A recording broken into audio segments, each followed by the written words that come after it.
Online खरेदी आणि mall हे बाहेरील आक्रमणे आपल्यावर वाढत आहेत. त्यातून मार्ग काढणे हे व्यापाऱ्यांसमोरील मोठे आव्हान आहे. त्याकरता आपापसातील वाद नष्ट करायला हवेत, असे प्रतिपादन मालपानी उद्योग समूहाचे संचालक व प्रसिद्ध व्याख्याते डॉक्टर संजय मालपानी यांनी व्यापाऱ्यांना केले. स्टेशनरी कटलरी आणि जनरल मर्चंट असोसिएशनच्या वतीनं छत्रपती शिवाजी महाराजांचे व्यवस्थापन कौशल्य समजून घेण्यासाठी चिरविजयाचा मंत्र माझा जाणता राजा या विषयावरील व्याख्यानाचे आयोजन नवी पेठेतील पत्रकार भवन येथे करण्यात आले होते. यावेळी असोसिएशनचे अध्यक्ष मदनसिंह राजपूत, उपाध्यक्ष शिरीष बोधनी, सचिव सचिन जोशी, संस्थेचे विश्वस्त दिलीप कुंभोजकर, अरविंद पटवर्धन, सल्लागार सुरेश नेऊरगावकर, राजेश गांधी आदी मान्यवर उपस्थित होते. सामाजिक, धार्मिक व उद्योग क्षेत्रातील उल्लेखनीय कार्याबद्दल डॉक्टर मालपानी यांचा विशेष सन्मान पुण्यभूषण फाउंडेशनचे अध्यक्ष डॉक्टर सतीश देसाई, अंकुश काकडे यांच्या हस्ते करण्यात आला. सन्मानपत्र, शाल, श्रीफळ असे सन्मानाचे स्वरूप होते. डॉक्टर संजय मालपानी म्हणाले, मोहिमांमधील शिस्त आणि चोख व्यवहार हा शिवाजी महाराजांच्या जीवनातील स्थायीभाव होता. शिस्तीबाबत महाराजांनी कधीही हयगय केली नाही. वेळेचे आणि कामाचे व्यवस्थापन करून त्यांनी स्वराज्य उभे केले. आपणही आपल्या कामामध्ये शिस्त, वेळ आणि व्यवस्थापनाला किती महत्त्व देतो, तसेच विश्वास आणि नवकल्पनांच्या जोरावर आपल्या सहकाऱ्यांना कसे जोडतो, या गोष्टी शिवाजी महाराजांकडून शिकण्यासारख्या आहेत. आणि अशा परिस्थितीत शिवाजी महाराजांचा जन्म आहे. आपल्याला फार किरकोळ आहे नोटबंदी आणि GST. तिथे काय परिस्थिती होती, आणि तरी तो माणूस हिंमत हारत नाही. तरी तो माणूस हे राज्य रयतेचं व्हावं अशी घोषणा करतो आणि आपल्या करंगळीतलं रक्त काढून रायरेश्वरावर अभिषेक करतो की मी लढणार आहे आणि मी निर्माण करून दाखवणार आहे. आपण खूप छोट्या छोट्या गोष्टींनी निराश होतो. खूप छोट्या छोट्या गोष्टींनी. मला वाटतं पुन्हा एकदा या महाराष्ट्राला शिवचरित्राची पारायणं केली पाहिजेत. त्यामुळे आत्महत्येचा विचार विद्यार्थ्यांच्या मनी येणार नाही, आत्महत्येचा विचार शेतकऱ्यांच्या मनी येणार नाही, आणि चुकीचा कोणताही विचार कोणत्या व्यापाऱ्याच्याही मनात येणार नाही. हे माझं नाही, मी या देशाचा एक नागरिक आहे आणि माझं नियत कर्तव्य मी पार पाडतोय. त्यातून माझ्या भरणपोषणाचं काम होत आहे, तो बाय प्रॉडक्ट आहे. हे ज्या वेळेस आपल्याला आपल्या मनात या भावना ज्या वेळेस निर्माण व्हायला लागतात ना, आणि आपल्या सोबत काम करणाऱ्यांच्या मनामध्ये अशा पद्धतीच्या भावना जेव्हा निर्माण होतात, तेव्हा काम करण्याकडे पाहण्याचा दृष्टिकोन पूर्णपणे बदलतो. शिवाजी महाराजांना जी माणसं मिळाली, ह्युमन टर्नओव्हर 0 आहे. एकही माणूस सोडून गेलेला नाही, पक्ष बदल झालाच नाही. काय चमत्कार असेल. आपल्या दुकानातला गडी टिकत नाही आणि तिथून एकही गडी हल्ला नाही. हे कसं घडलं असेल? याचं कारण होतं की त्या प्रत्येकाच्या मनामध्ये ती भावना खच्चून भरली होती की हे काम माझं नाही आहे, हे काम तर मी देवाचं काम करायला उभं राहिलो. ही भावना माझ्या सोबत काम करणाऱ्या प्रत्येकाच्या मनामध्ये मी जोपर्यंत परावर्तित करत नाही, जोपर्यंत त्यांच्या मनात या भावनांनी मी भारून त्यांचं मन टाकत नाही, तोपर्यंत हे अशक्य आहे. निजामशाही, आदिलशाही, कुतुबशाही, बेरीजशाह सगळे लोक तुटून पडलेले होते. आणि शेवटचा जो पराभव झाला तो विजयनगरच्या साम्राज्याचा, तिथला रामराजा, त्याच्यावर जो हल्ला झाला आणि ती जी गत झाली सगळी, म्हणजे तो इतका भयानक होता की या अनेकांची मुंडकी उडवली गेली, या मुंडकींची तोरणं बांधली गेली, झाडावरून ती तोरणं बांधली गेली, लाखो लोकांच्या मुंडक्यांची तोरणं. आणि या रामराजाचं देखील मस्तक शिरच्छेद करून गटारीच्या मुखावर लावलं गेलं आणि लोकांना दाखवलं गेलं की पहा तुमच्या राजाची काय गत केली आम्ही. हा मुघलांचा हल्ला एवढा भयानक होता की ते सगळं पाहिल्यानंतर अवसानच गेलं आणि त्यानंतरची 300 वर्ष हा महाराष्ट्र गुलामगिरीत जगला. आणि या गुलामगिरीत छत्रपती शिवाजी महाराजांचा जन्म झालेला आहे. आणि नुसतंच एवढं नाही घडलं बरं, एवढं घडलं असतं तरी एक वेळ शक्य होतं, परंतु त्याही पलीकडे जाऊन आपल्यातलीच माणसं एकमेकांशी लढत होती. मराठेच एकमेकांशी लढत होते. आणि त्याचं सगळ्यात उत्तम उदाहरण जर पाहायचं असेल तर देवगिरीला भरलेला निजामशहाचा जो दरबार होता तो संपला आणि अनेक मराठी सरदार बाहेर पडले. हत्ती, घोडे, पालख्या ज्याच्या त्याच्या मानाप्रमाणे जे ते बाहेर पडले आणि बाहेर गर्दी झाली.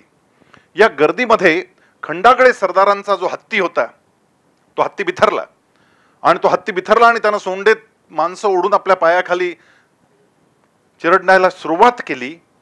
आणि अशा परिस्थितीमध्ये शहाजीराजांचा जो मेहुणा आहे दत्ताजी लखुजीराव जाधव, हा दत्ताजी त्या सैनिकांच्या सोबत त्या हत्तीवर चालून गेला.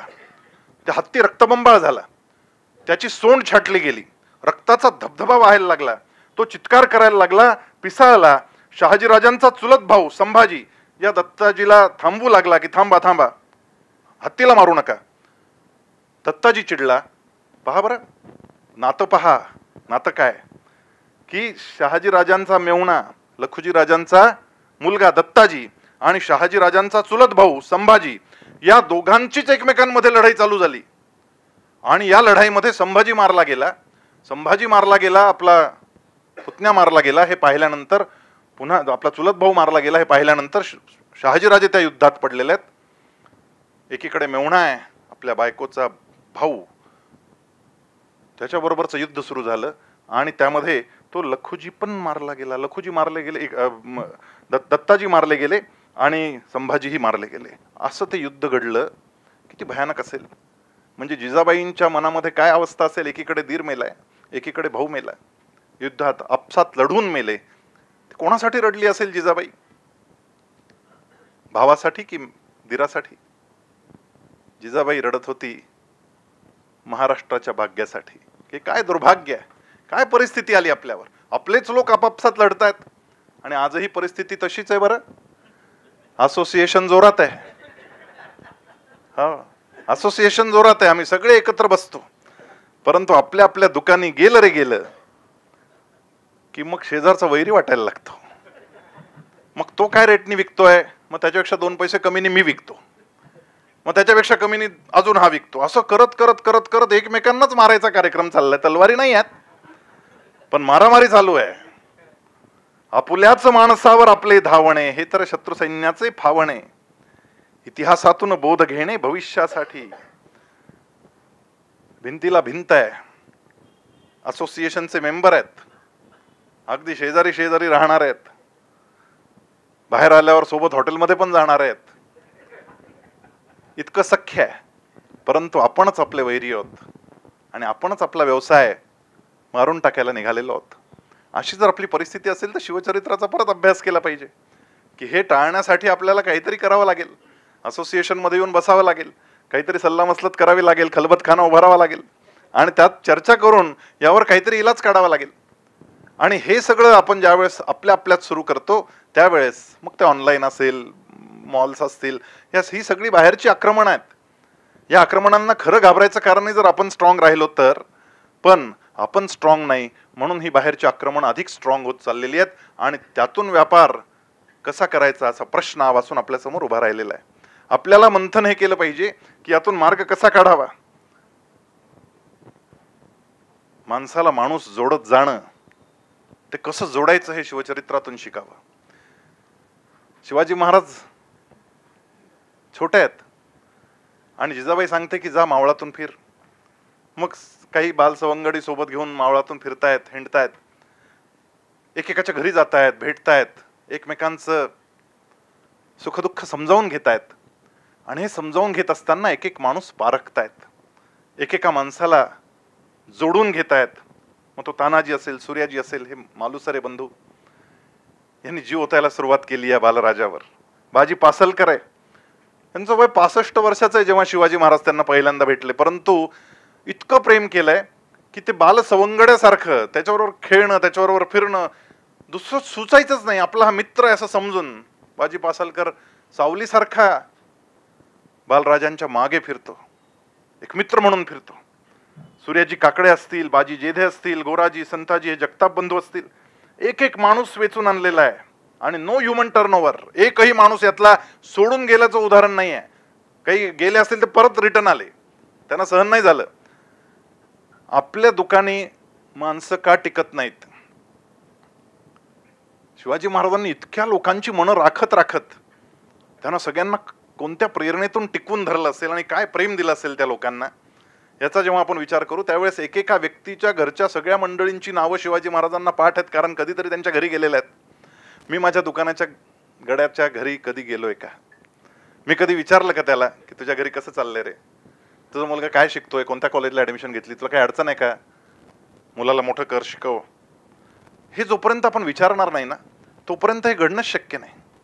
मदनसिंह राजपूत म्हणाले, व्यापार क्षेत्रात यशस्वीतेकडे नेणारा मंत्र छत्रपती शिवाजी महाराजांनी सांगितला आहे. तर समजून घेऊन व्यापाऱ्यांनी आपला व्यापार यशस्वी कसा करावा याविषयी डॉक्टर मालपाने उपस्थितांना मार्गदर्शन केले. स्टेशनरी, कटलरी आणि जनरल मर्चंट्स ही गेली 58 वर्षे पुण्यातील व्यापाऱ्यांसाठी काम करणारी जुनी संस्था आहे. संस्थेतर्फे विविध उपक्रम राबवले जातात असेही त्यांनी सांगितले. दिलीप कुंभोजकर यांनी सूत्रसंचालन केले तर राजेश गांधी यांनी आभार मानले.